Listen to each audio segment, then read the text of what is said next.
Mas maganda ba ang NBA 25 years ago kaysa ngayon?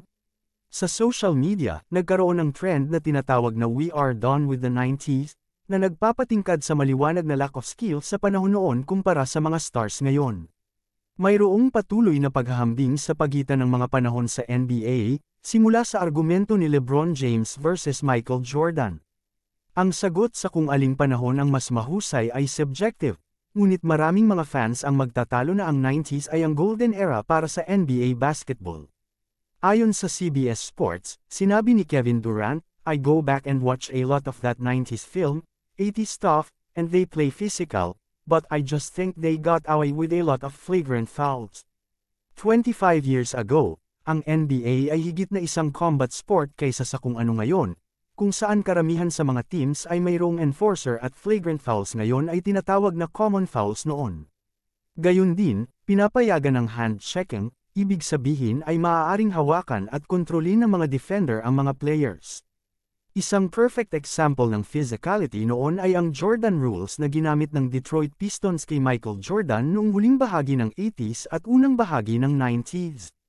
Iniulat ng ESPN na ang Jordan rules ay isang diskarte upang pilitin na pigilan si Jordan in making a shot at mapagod siya. Sa NBA ngayon, ang sobra namang paggamit ng 3-point shot ay nagdulot ng maraming issue na nagpawers sa produkto ng NBA kaysa noong 90s. Ayon sa NBA discussion, mayroong average na 30 3-point shots per game sa NBA ngayon. Kumpara noong 90s kung saan mayroong average na 10. Ang 3-point revolution na ito ay pinangunahan ni Stephen Curry, James Harden, at Damian Lillard.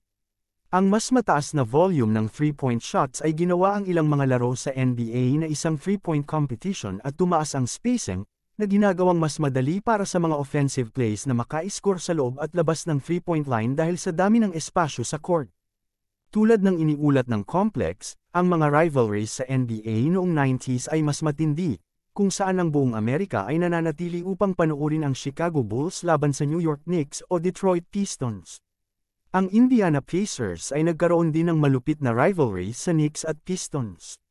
Mahigit 25 taon na ang nakalilipas, ang liga ay may ilang natatanging karakter sa mga hanay nito kung saan halos may pangako muna sina Dennis Rodman, Xavier McDaniel, at Vernon Maxwell ay gagawa ng isang something crazy upang itapon ang isang koponan sa kanilang offensive rhythm. Ang NBA ngayon ay nagbago sa isang liga kung saan ang mga 7-footers ay dapat na makapag-shoot ng 3-point shot. Noon, ang posisyon sa gitna ay nangangailangan ng mga crafty feet at isang agresibong ugali upang mabuhay sa ilalim ng basket.